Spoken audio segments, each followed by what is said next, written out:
Live from London, it's Plank of the Week with Mike Graham. Good evening and welcome to Plank of the Week. It's Friday night on TalkTV. I'm Mike Graham, and of course this is the one place where you don't have to worry about being too judgmental, because we'll be judgmental for you on your behalf. We will find out who has been the biggest idiot, who has been the biggest plank. It might be an organisation, it might be an individual, it could be a whole team of people. Who can say? But I've got a great panel with me this week to judge it all. Alice Grant is here, Ben Habib is here, Georgie Frost is here, and of course Mr. Alex Salmond. I always want to call you Sir Alex Salmond. You go ahead. You should have been fighting. There's still time. There is still time. This is, of course, what we're fighting for. The veritable plank. And we're going to get straight down to it. Alice, welcome to the show. Give us your first plank of the week. So, MP Andrea Jenkins drew attention to the fact that a BBC presenter recently, I think, emitted as much carbon dioxide as one person does in the whole year whilst filming a programme basically telling us about climate change and fossil fuel emissions. They do like this, don't they, the BBC? They've got several climate change reporters, editors who are currently constantly flying around the world. Regardless of whether you agree with anthropogenic climate change, which I personally am a bit sceptical of. Yeah. I don't even know how to pronounce that. I think the point is... Anthropogenic, did you say? So caused by man. I think the point here is that... What about women or non-binary people? I mean, aren't they responsible in some way? Well, I think there are many factors driving climatic change, but we should not be lectured about this by elites who they themselves. Well, to be fair, the BBC have been on the show a lot recently because they keep getting everything wrong. And this guy, Richard Belton, I think his name is working for Panorama. They've got their own climate change correspondent, which tells you all you need to know. I mean, we're going to be later talking about the BBC again getting stuff wrong, but they keep getting the news wrong. I mean, BBC News is really, really now a tainted product, isn't it? And Sky. I think they go in tandem, sort of learning from each other. Yeah. I think Sky's got a 1-hour programme every night on the climate, hasn't it? They started doing it. I think they might have dropped it now. It literally had 0 rating, and nobody was watching it, and nobody was going out of the house to do anything else. But yeah, absolutely ridiculous. Very good, Alice. Thank you. Ben, who's your first nominee? So I think this chap should be a standing fixture for every plank of the week. Sadiq Khan. He pretty much is, to be fair. I mean, there's very few weeks that he's not on it for something. How can you move forward in life without, chastising him under your breath or having some expletive in your head about Sadiq Khan? Right. But the reason I've got him here is ULEZ again. Yes. Because the Advertising Standard Agency found that he'd been making up porkies to get his ULEZ extension across the line. But we know this anyway because he was leaning on those great researchers at Imperial College London who inform us about everything. Well, this is it. I mean, I think the statement from the Advertising Standards people was that the figures were not actually real; they were imagined. Yeah. And why a lot of modelling bother is with, hypothetical. Yeah. And why bother with facts if you can just make it up, right? Exactly. And Sadiq Khan is a great one for experts and massive reports and so on. And so for him to be hauled up for this is both remarkable and very good. Yes. But the other thing that really strikes me about Sadiq Khan is there is a live TfL map of London which tells you about the air quality. It's in real-time air quality of London. And this has been going for the last few years. Blue denoting a completely clean area, green pretty damn clean, and orange and red being concentrated carbon emissions. Yeah. And all of London, pretty much, with the exception of the congestion charge zone, is blue. Yeah. So by his own advertising, he's been telling London that there's no need for the ULEZ zone. Yeah. And you've also given away the ridiculousness of the congestion zone charge, because the congestion zone charge, I'm assuming, is supposed to stop London from being congested, so that you're supposed to be put off to go there by paying 15 quid. But clearly people are not being put off to go there. They're paying the money and then they're polluting London. And then they're shut down once they're in the congestion charge zone, because you can't drive anywhere freely anymore because of all the bicycle lanes and everything else. So you just sit there with your engine idling with a whole load of other cars, making sure that it remains orange, giving him the excuse that he can go on charging congestion charge. It is unbelievable. Susan Hall, who's his kind of opposite number in City Hall, is the Conservative leader, quite frankly has got so much against him and so many different sort of arguments with him. But every time they speak to each other, they just can't actually converse properly. Have a look at this. Mr. Mayor, if you think this is so wonderful, why are you not going to publish your air quality data until after the election in May? Chair, in a respectful way, every time I answer a question, I'm interrupted during the course of the answer. That's because you verge onto different subjects. That's why you're just wasting time. You know full well we're under the clock. Case in point. So the Mayor must be able to answer the question. Can you ask, Chair, then, if he can be more concise with his answers, if he is capable of being more concise? And I would also reflect that as well. Concise answers are appreciated. Chair, what's the question? They're not air fond, are they? I mean, I reckon, what's her name, Susan? Is it? Susan Hall, yeah. She could teach Keir Starmer a thing or two, I'd have thought. She could. I mean, she's running against him now as a Conservative candidate for Mayor of London. And the thing is, he's also, in addition to having this laughably called Mayor's Question Time, where nobody actually gets to answer, gets an answer to any question that they ask, he's moved the City Hall basically out to East London because he didn't like the City Hall building, which was built specifically for the London Assembly. Sits just around the corner from here, over by Tower Bridge, and it's this big round sort of building built by old Norman Foster, I think. Was 165 million pounds. 165 million, specifically built for the London Assembly, and now lies empty because he decided he'd rather set it up in somewhere near Stratford. Is that something to do with congestion charging? Perhaps? I don't know what it is. Nobody can answer the question. It started to look like an eyesore after a while because they didn't have enough money to clean the windows, and it's literally made of glass. And so it just looked like this horrible, dirty kind of Christmas ornament lying out in the snow. If it's made of glass, it'll have a runaway greenhouse effect. Well, there would be that as well. The odd occasion the sun shines in London. Yes. I mean, it shines a lot in London. I mean, coming from where you come from, it's a pretty raw statement. From. Georgie, who's your first nominee? Yes. Look, the police get it quite a lot on this show. They do.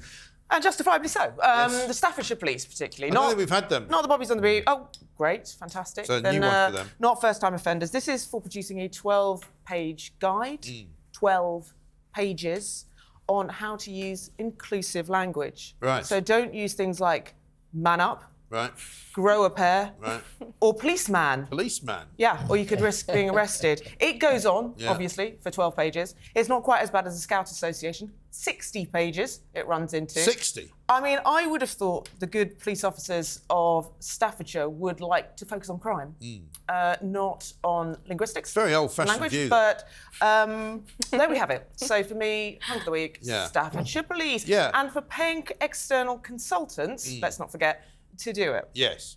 Because the great thing about all these police operations, as I now call them, because you can't call them a police force anymore, because apparently they're not like that either. Okay. They're certainly not a force. We need a 12-page guide of what you can say. It's called a police service now, which is also wrong, because they don't really provide a service. They don't actually do anything. If you report a crime, they're not interested. If you go and find a police station, if you can, they're inevitably closed. Even if they're open, there's nobody in there, and you have to ring a bell where you speak to somebody on a sort of intercom who's somewhere in Luxembourg or something. You know, you've got no idea where the local bobbies are. Well, that's relatively local. It could have been Mumbai. Well, it could be Mumbai. But, I mean, I just find it staggering. I was once in the police station in my neighbourhood, and I was there on literally the last week that they were going to be open, and the guy said to me, it's getting demolished at the weekend, and there's now a block of flats there. And this is in South East London. And so few people that I meet now even know where their nearest police station is. I don't believe the Staffordshire Police call centres in Luxembourg. It's a high-cost centre. Could be in Caithness. It's low tax there. It's low tax. But yeah, I mean, but even if you do get through to a police officer or a policeman or woman, you don't actually get to see one. They won't come round to your house because we've now got the they're lowest. All busy at home reading the 12-page guides on what they lowest. can't I think we've got the lowest Are crime-solving rate now in the history of Britain. Are you living in fear, Mike? I mean, are you having your own private security? Listen, I had somebody once go to my dry cleaners and steal my shirts. That's what I was doing in the police station. I'm not joking. And apparently this is something that happens.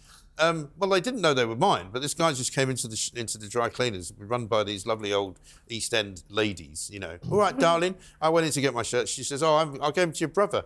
I said, sorry? I said, I haven't got a brother. And she went, haven't you?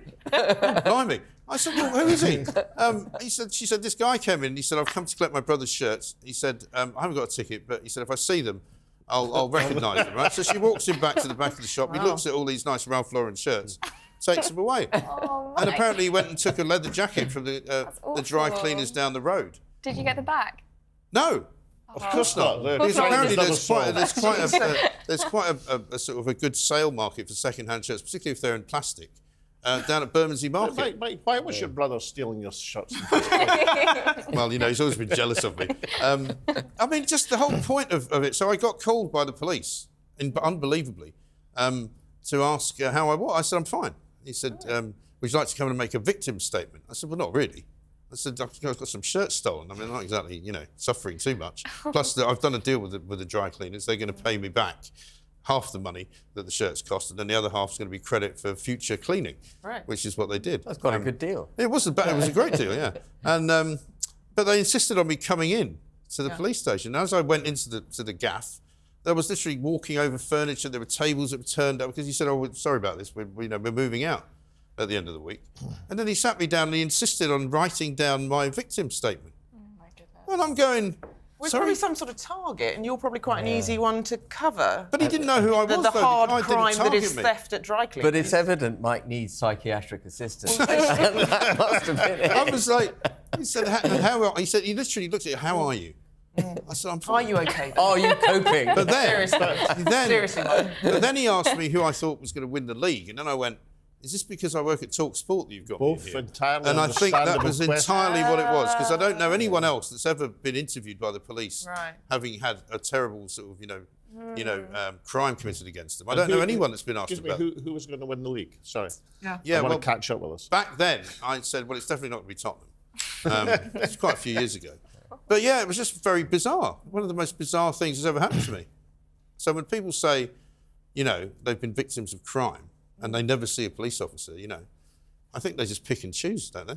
Well, anyway, that's the dry cleaning story out of the way. It's who you are. It's who you are. Alex, it's time for you to talk about proper planks. Well, talking to somebody else with sartorial elegance, the Prime Minister, Rishi Sunak, basically because of his eat out to die out scheme, which is, I don't think anybody actually died from. Well, we don't know that yet.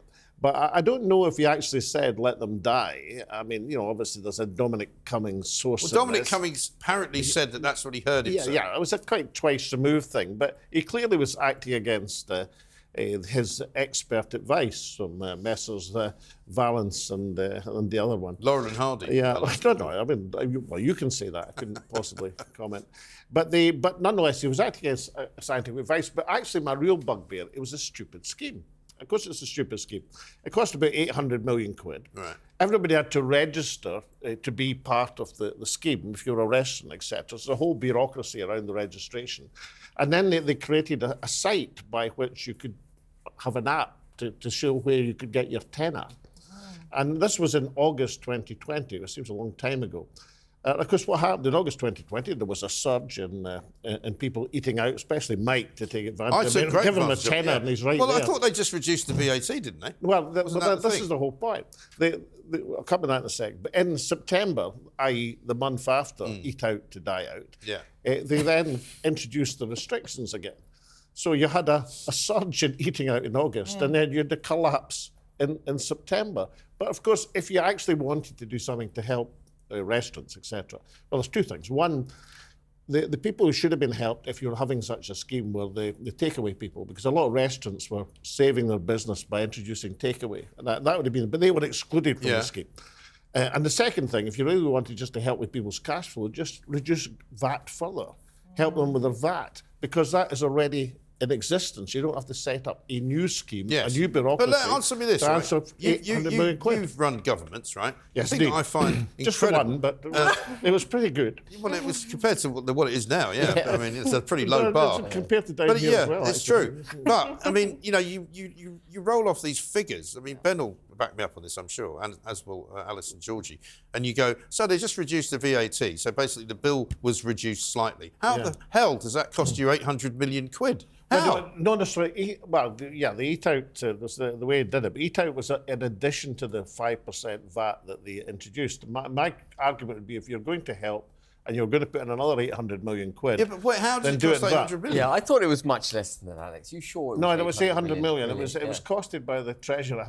Well, I took a very small portion of that. It was costed originally at 500 million and came out just over 800 million. Did you use Eat Out to help out? I did. I always thought it was very suspicious, though, that these really big multinational corporations like McDonald's were being allowed to be on the scheme, and yet the whole point was supposedly to help small businesses which were suffering during COVID. So I think it was not very well thought through, but I did take advantage of it. I mean, my children were having a starter in one restaurant, a main course in another, and then pudding somewhere else, and so you got 10 quid off at each. Well, if I listen, I take it all back. It was my fault entirely. I should have thought of that. And so now I'll That's probably withdraw. how it went up by 30%. But I still think 60%. I don't think we've heard the last of Eat Out to Die Out. Yes, I mean I completely disagree with you on this, right? But I mean, I don't mind Rishi Sunak being a plank. But I mean, you could have picked I was all going to sorts say, of can things. I pick Rishi Sunak as a plank for saying that he's brought down inflation? Can we just bring it into the modern era? So that would be my reason. No, it wasn't. Well, it wasn't Rishi Sunak said that. It was the Chancellor today. The Chancellor, in his autumn statement, You're stealing this my week, thunder now. Come on.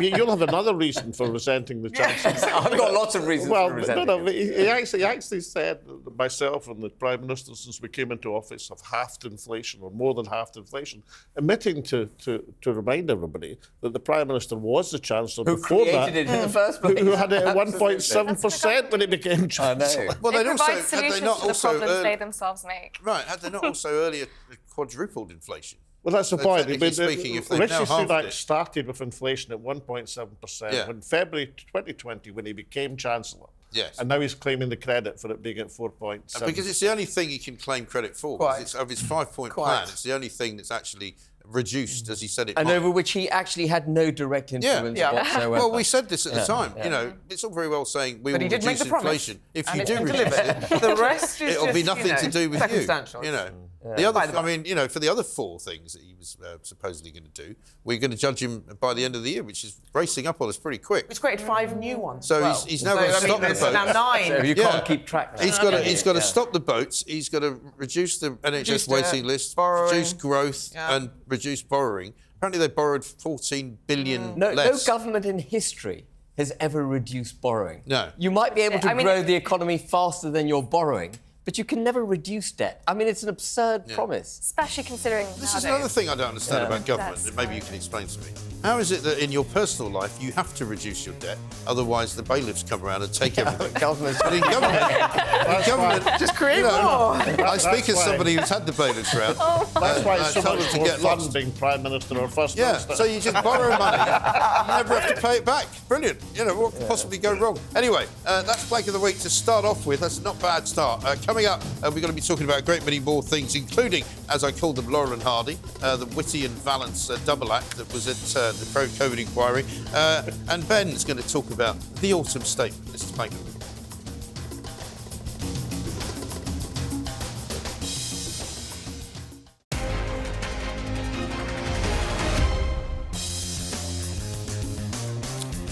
Welcome back to Plank of the Week. It is Friday night and this is Judgment Day, or Judgment Evening, you might say, here at TalkTV. The panel have been underway already, so it's my turn to witness the first planks of the week that I'm going to be nominating. And I'm going to be nominating the double act that is Patrick Vallance and Chris Whitty. I think they're both sirs, aren't they? Is it Sir Patrick Vallance and Sir Chris Whitty? I quite like to take both of those off them, actually, because they've been duelling for attention this week in the COVID inquiry.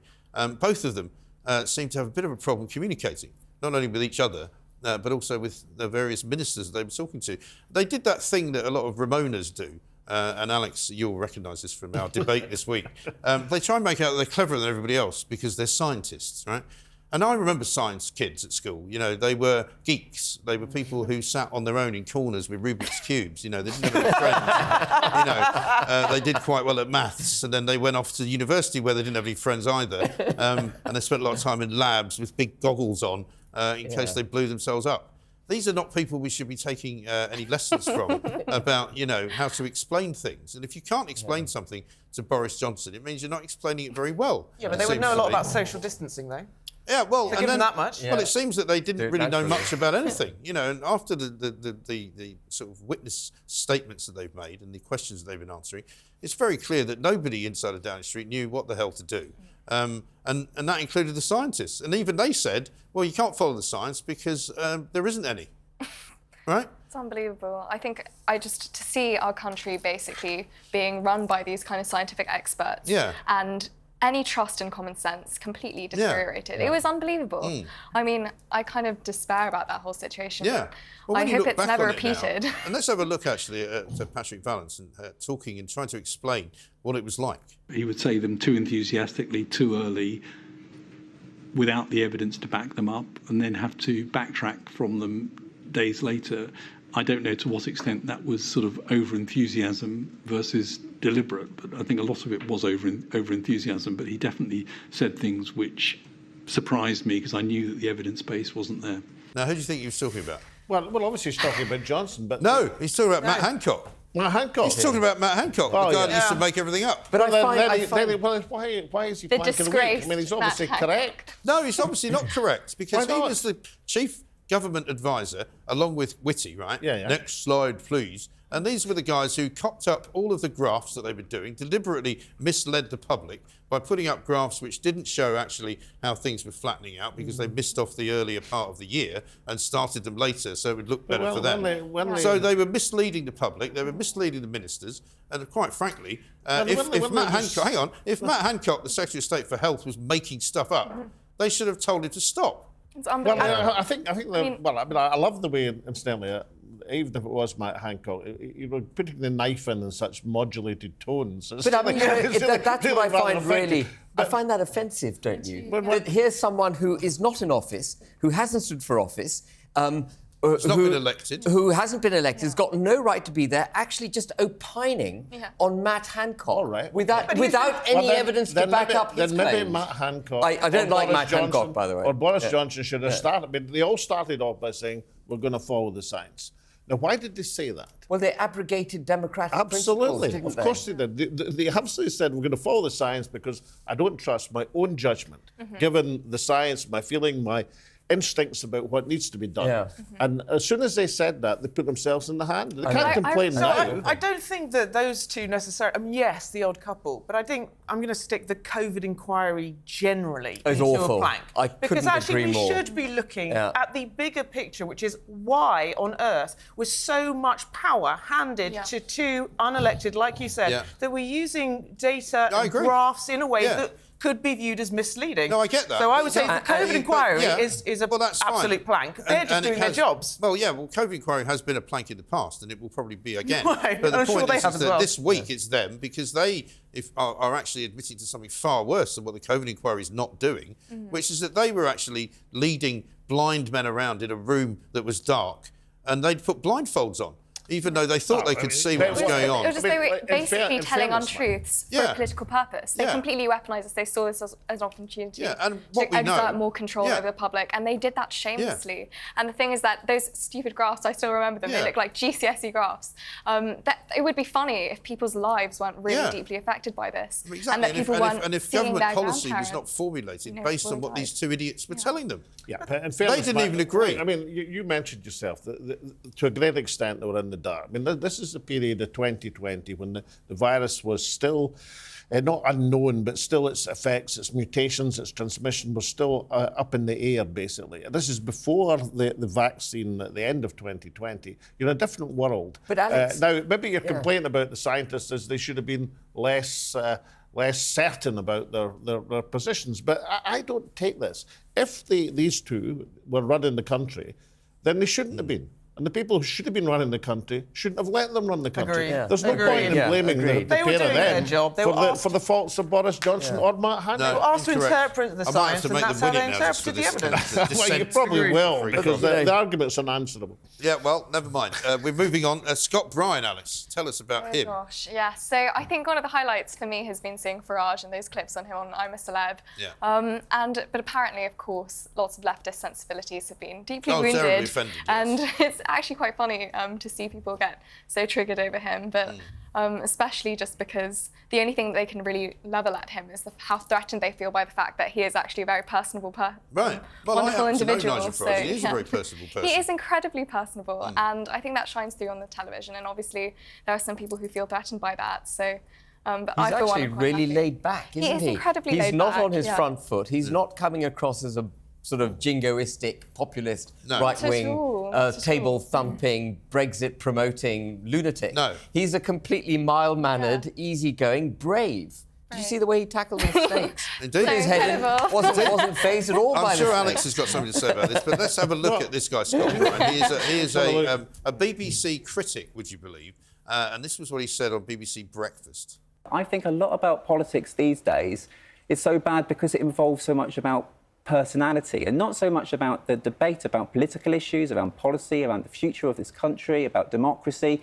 When it involves just about ego, I mean, I'm sort of a bit uncomfortable with his inclusion because this is not a show where you're there to sort of be challenged on your political opinions. You're there very much to sort of highlight your personality. Feel a little bit uncomfortable if his political opinions on not only migration but around climate change and supporting Donald Trump are not going to be adequately challenged. I'm worried about the free ride that might give him. Yeah, exactly, because he's a very likeable person. That's extraordinary. I think the most extraordinary thing is the idea that current politics are full of personalities. I mean, I could he hasn't got one from the start. I could count the number of personalities in the House of Commons without taking my shoes off. I mean, it's devoid of personality, with the odd exception. And which is why Nigel Farage is actually so much of a cut-through, because ordinary people like him. Because he had personality. He does not need "I'm a celebrity, get me out of here" in order to promote his political views. Yeah. He does that incredibly well. He's arguably one of the greatest politicians of modern times in terms of getting his views across to the electorate. He connects with people. But if it wasn't for Nigel Farage, we'd still be in the bloody EU. Yeah, absolutely. So he doesn't need to go on that show. His sacrifice of 25 years fighting the European Parliament, standing up for our sovereignty against all odds for so long, being ignored and disparaged all the time by our media class. I think he's what a hero. £1.5 million. I mean, he needs to get that Coots bank account back. And this is the way to do it. He's now part of the media class, and B, is every right to be contented because he's £1.5 million. Absolutely. Good luck to him is what I say. But good luck to him. Isn't it interesting that those other BBC presenters didn't really challenge this Scott Bryan guy, who clearly just doesn't like anyone who doesn't agree with? I mean, how dare he go on television if he likes Donald Trump or if he wants to challenge the climate change the word was he's a bit uncomfortable. Bless him. I mean, I don't know where they find these people. It really is quite extraordinary. Good choice. Ben, it's now your turn. Okay, so I mean, everyone wants about the autumn statement. Everyone wants to do this guy. Well, you want to do Rishi, but I want to do Jeremy Hunt because he is technically responsible for the budget. And what I find remarkable about Jeremy Hunt is just about everything he says. So 3 weeks ago, we were told this was going to be a really uneventful event because we got no cash. Right. And we're going to just steady as she goes, inflation's come down. And then all of a sudden, Celeb Braverman gets sacked. The Tories plummet even further in the polls. Reform UK surge in the polls on the back of that. Fantastic. Yeah. Get that clip out there. 4 polls putting us at 10% plus. And then they pivot. You're now the deputy leader now. I am the deputy leader. When did that happen? Yeah, that happened a few weeks ago, And so technically, this is like if you were in government and Nigel was off on television in the jungle, you'd be running the place. I'd be right. I am running the place. So, vote Nigel, get Ben Habib for Prime Minister. Oh, that was so fun. Anyway, so all of a sudden, for years he's been telling us he can't trust us to keep more of our cash because we would spend it in a way that was profligate and would fuel inflation. Shocking. Whereas it's much better for the government to put their hands into our back pockets, take our cash. They'll be so much more better with it, and the economy will be, ticking along. Yeah. But at the last minute, he's found £27 billion to apparently give us. But what does he do? He doesn't actually really cut taxes because the 2% reduction in national insurance is much more than made up for by the fiscal drag. Yes, is that what you were going to say? Well, yes. So he's selling it as a tax cut with national insurance. Great. It's worth about $10 billion.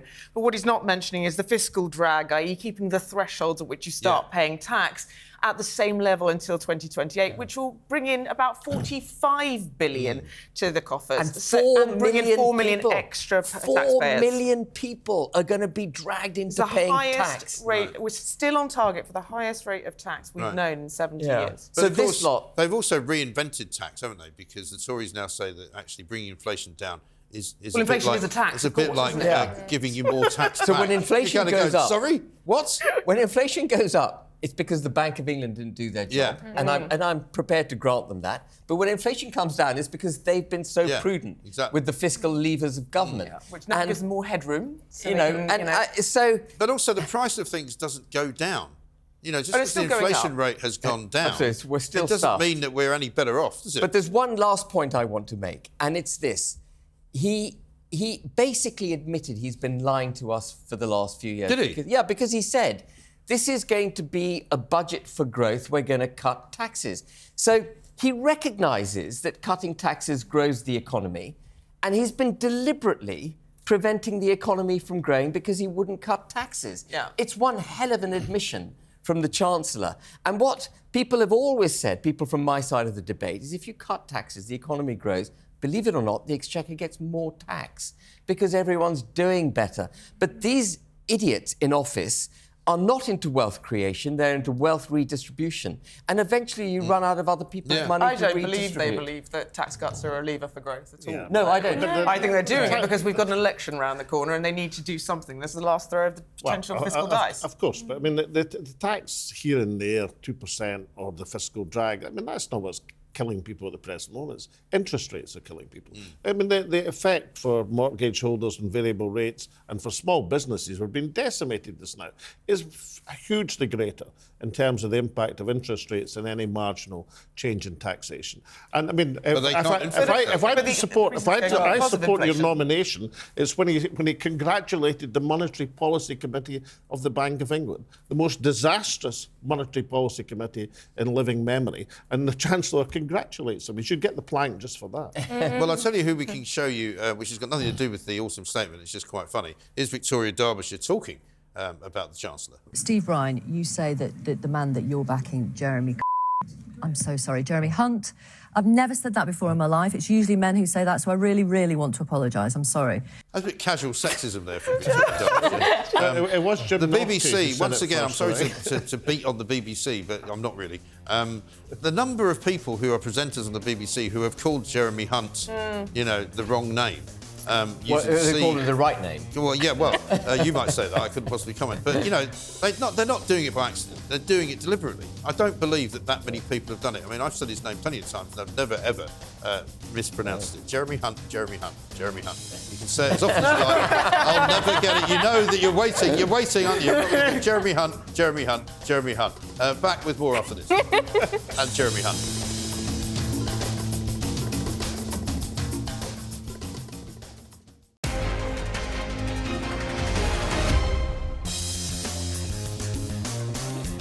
Welcome back to Plank of the Week. It's going remarkably quickly tonight, and we've got a great selection of still some plankery that we haven't mentioned yet. We can go straight to Georgie Frost because you've got a voice from the past. I mean, I shouldn't just really say that, but Cliff Richard. Sir Cliff, yeah. He is 83 years young, 65 years in the music industry. He's got quite a deep voice as well, hasn't he? As I discovered recently.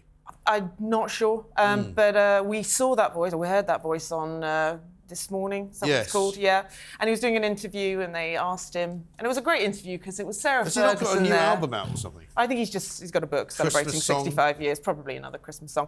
But anyway, Sarah Ferguson was there. Doing her... How did she avoid getting Plank of the Week?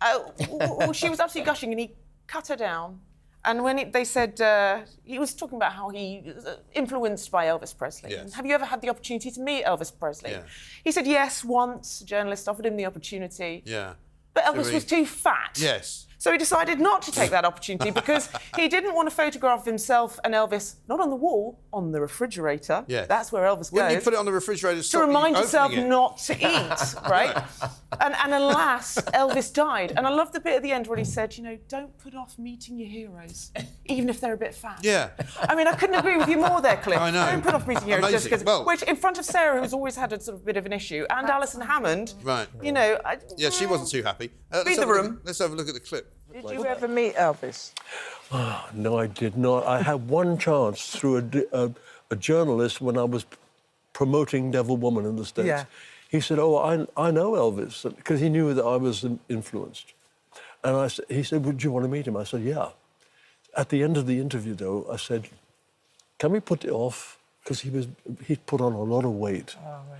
And I thought, if I'm having a photograph taken with him, and it's going to be hanging on my refrigerator, he's got to look good. And I put it off, and of course, then he died. Should never put it off just because they're a little bit heavier. I guess there's going to be no picture with him and Alison Hammond then for the fridge. Do you think he's got any other pictures on his fridge of him with very thin celebrities? That's unbelievable. Yeah. Apparently, he only eats one meal a day. But isn't it great, like a though, dog. when you see somebody like Cliff Richard, he's a sort of unreconstructed, star for many, many decades, doesn't understand wokery, has no idea why, if he says that, they're all going to go, oh, that's awful. But I've You're got fat-shaming people. a great fellow feeling just now for Elvis under the circumstances. But I know what Cliff is doing, incidentally. He's on his Platinum Plus tour, because I dropped my lady wife and one of her friends in the Armadillo in Glasgow last Friday night. Oh, right. I didn't go in myself, you know, The Armadillo, tickets, of course, etc. for those who don't know, is but they had a great time. So, you know, well done to him and well done to be performing at I fairly think advanced age. That's incredible. He has got a very unusual voice, though, hasn't he? It's not what you'd expect. It's almost like somebody else is speaking and he's just miming, and there's some guy around the back. It could be. You know, very usually sort of deep. Hank Marvin. Yes. Yeah. There's a joke there somewhere, but I'm not going to make it. Alex. 3 times. Yes. No, I can't. I've done that. That was the last bit. You've now got another joke to tell us, and it's all about your former party, the Scottish Nationalists. Actually, I feel a bit bad about this because, I mean, you know, I'm usually really sympathetic when ministers get into trouble because of their expenses and stuff. Right. Motorhomes, but Michael Matheson is, you know, this 11,000 bill, which turns out it was caused by his kids streaming the Celtic games during his holiday in Tunisia at Christmas. Now, the problem with it is that firstly, not inquiring too deeply into the 11,000 bill and landing it on the Parliament, your expenses is a bit iffy. Well, the expenses came out, didn't they, last week? Because I almost put them... But they're 2 weeks ago, Mike. So this is the problem. This row over the £11,000 double football match has been going on now for 2 weeks. Yes. Now, Alistair Campbell used to have some sort of rule, you know, 1 day... 6 days. Yeah, 6 days. Yeah. Well, we'll double that now. And really, I think Michael should have fallen on his sword by now because, I mean, there was a fair amount... He gave a very emotional statement to the Parliament explaining about his kids and all the rest of it. One of the newspapers rather unkindly said a wee boy did it and ran away. Yes, but that's a very good way of explaining it. But Michael should have, by now, have realised that it's the best thing to do is step away because he's been telling a few fibs along the way. Let's just roll it back slightly because I haven't told this story before on this show, but the general set of expenses was some ludicrous amount of money, like 23 million, which when you consider that the Scottish Parliament is an add-on, which didn't used to be there. Shouldn't really be there. It shouldn't really be there. We should have one Parliament in London. Well, I mean, I don't mind them having... That's why you're not in double figures in Scotland. Yeah, it might well be that there's room for a Scottish Parliament, but they shouldn't be spending 23 million a year on their expenses. And what Michael Matheson, who's the Health Secretary in Scotland, should have known is that if you do go abroad to Morocco, as he did with his family, and if you take an iPad to watch something on, you don't take the office one, unless you're actually going to be doing work. And the thing that I found most disgraceful about it was that it was bad enough that the 11,000 bill came to light, but it then took him more than a day or two before he came up with the excuse, oh, it wasn't me, it was my kids. Let's have a look at the clip. I can see now that it's just not possible to explain the data usage without explaining their role. Presiding Officer, the simple truth is they were watching football matches. Sure, he wasn't streaming youth porn. Well, I mean, you know, obviously, that's giving liar. If it had been a Heart and Midlothian football match, he'd been streaming there. I'd say right on there, Michael. But look, the serious point, insofar as we have a serious point, is that there comes a point in that sort of issue where either Michael says, look, I have to go, or more importantly, perhaps, the First Minister says, look, Michael, you're a great guy and all the rest of it. Why don't you just fall on your sword in 6 months' time? We'll bring you back again as something else. Right. Rather than allow Scottish politics for the last 2 weeks to be dominated by the issue of the £11,000 football match. Well, maybe Hamza Yusuf, or Useless as I like to call him, prefers to have the focus on one of his ministers rather than on him. Because, you know, every time we shine a light on him, it's not looking too grey either. But an interesting thing... I wish he'd shave. Is that what you mean? No. No, it's that beard really does me in. Does it? Yeah, why can't he just shave? I'm not a fan of beards in general. But actually, on the subject of expenses scandals, in 2010, David Cameron definitely used that to purge so many of the MPs in the Conservative Party who are actually more on the Conservative side and liberalise the party extremely, using scandals such as these, which basically just take all the attention away from exactly what's actually important. I think we can be reasonably confident that Hamza is not behind the £11,000 football scandal. I don't think he deliberately... No, but does he need to keep Matheson on for some other reason? You know, are they bosom buddies in some way? Does he know where some of the bodies are buried? Michael Matheson as a minister, he's been in Parliament since the inception in 1999. He's an experienced, he's a popular guy. Hitherto, he's been extremely competent. But, you know, there comes a point where you've got to just say, look, I take responsibility, I'm resigning, and if you're good enough, you'll come back again. And of course, Hamza Yusuf is on record complaining about lots of white people having ministerial and other senior positions. Well, yeah, I mean, so he probably sees this as a bit of a bonus. Get some more white people out of it. His statement... He'd have you gone. Well, his statement... I actually appointed him as a minister, Ben. Just we can blame you then, It's your fault. And I was full of admiration for you. There you are. Well, I gave him his first chance, and he maybe hasn't fulfilled all of my expectations. But I mean, just on that statement, I mean, look, it's factually correct. All the posts he listed were full of white people. So I mean, I don't think you can call somebody a racist because they get overexcited in a parliament. Well, if you stood up in Parliament and said so-and-so's black, so-and-so's black, I think you would be accused of being... Well, you might be accused of it, but I'll tell you exclusively, Hamza Yusuf is not a racist, he's not useless, he's just a kind of average guy who's got a huge job on, and he's probably not... That's the funniest thing you've said all night. Alex Salmond is taking on a new role as a comedian, telling things that can't possibly be true. Coming up next, though, we're going to go back to politics. We're going to give Labour a bit of a kicking, because they haven't had one for a while. This is Plank of the Week.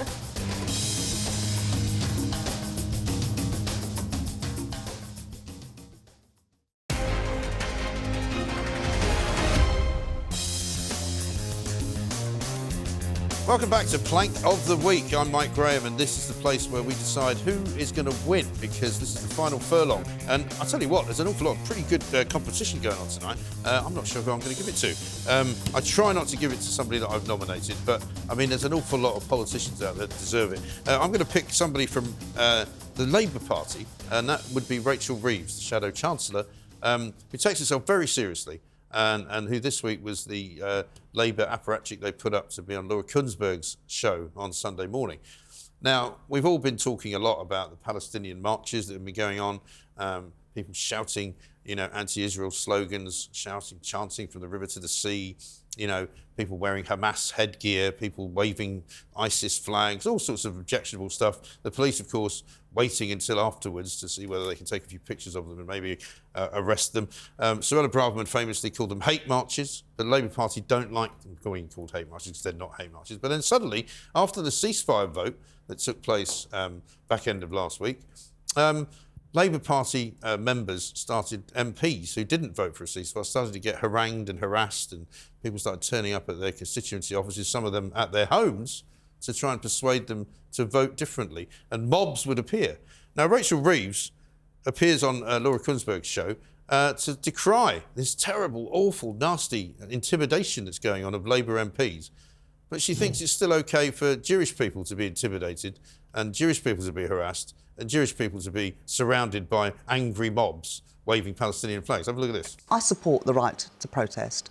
Suella Braverman's comments about these being hate marches, etc., are appalling, but I don't support the intimidation of members of Parliament. And I think that's what you're seeing with some of these protests now, outside of people's offices and outside of people's homes. And MPs have got a difficult job to do, all public servants do.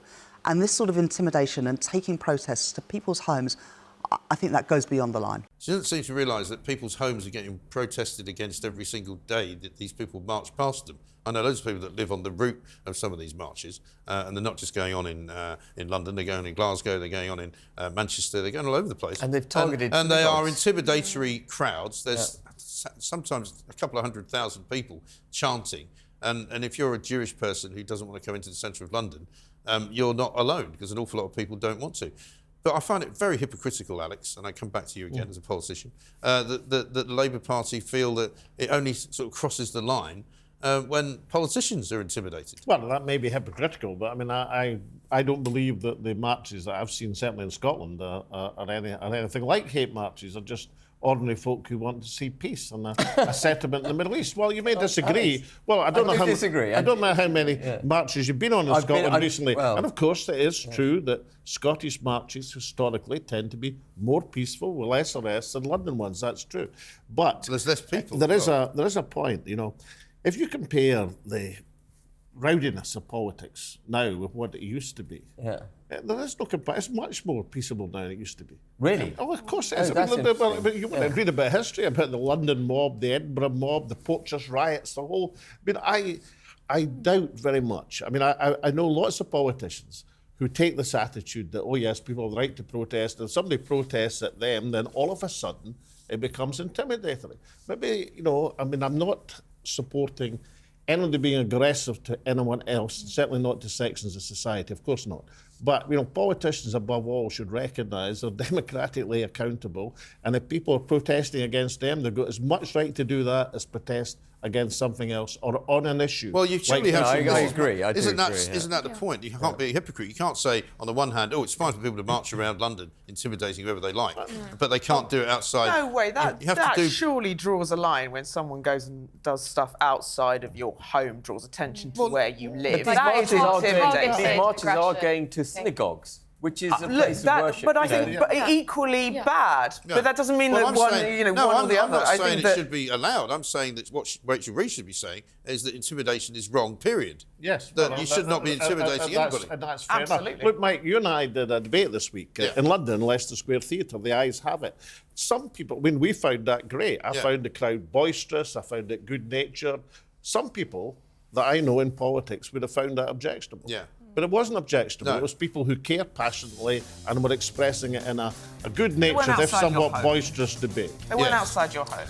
No, we're not just defending that. I'm just saying that some people have great sensitivity when a protest against them. I just want the Labour Party to be a little bit more damning of what they're seeing on the streets every single weekend in London, and they're not. They're sowing this division. It serves them. That's the problem. The problem is that they want us to be divided. Of course, because they're hypocrites. Then they can pick up the votes. Because they're hypocrites. Absolutely right. I mean, I'm finding it very hard not to look at the odd couple of old Laura and Hardy, witty and balanced. But I don't know who else.